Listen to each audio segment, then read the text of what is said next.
အားလုံးပဲမင်္ဂလာပါကျွန်တော်ခုတင်ဆက်ပေးသွားမယ့်သတင်းကတော့အမေရိကန်တရားရေးဌာန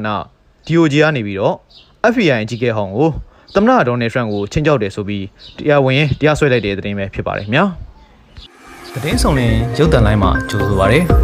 နောက်ဆုံးရသတင်းများကိုတင်ဆက်ပေးသွားပါမယ်ခင်ဗျာအမေရိကန်တရားရေးဌာန DOJ ကနေပြီးတော့ FBI အကြီးအကဲဟောင်းဂျိန်းကွန်မီကိုသမ္မတဒေါ်နယ်ထရန့်ကိုချင်းချောက်ခဲ့တယ်ဆိုပြီးတော့ယနေ့တရားဝင်စွဲချက်တင်လိုက်ပါတယ်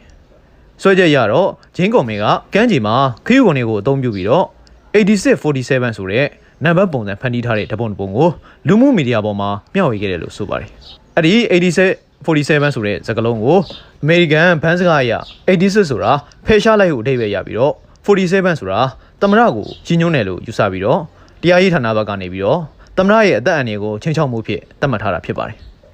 အမှုကိုအမေရိကန်နိုင်ငံမြောက်ကယ်ရိုလိုင်းနာပြည်နယ်ရှိဖက်ဒရယ်တရားရုံးမှာတင်သွင်းထားပြီးတော့သမ္မတအားချင်းချောက်မှုနဲ့ပြည်နယ်ခြားချင်းချောက်မှုနဲ့ဆွဲဆိုထားတာဖြစ်ပါတယ်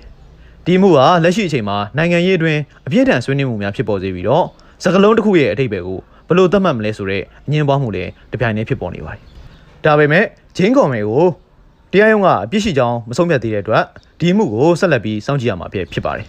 လွန်ခဲ့တဲ့ရက်ပိုင်းကလည်းညစာဆောက်ပွဲမှာဒေါ်နယ်ထရန့်ကိုဝင်ရောက်ပစ်ခတ်မှုဖြစ်ခဲ့တဲ့အတွက်ကြောင့်မလို့ FBI အကြီးအကဲဟောင်းတွေများပတ်သက်နေလားဆိုတာတော့စိတ်ဝင်စားစရာပဲဖြစ်ပါတယ်ခင်ဗျာ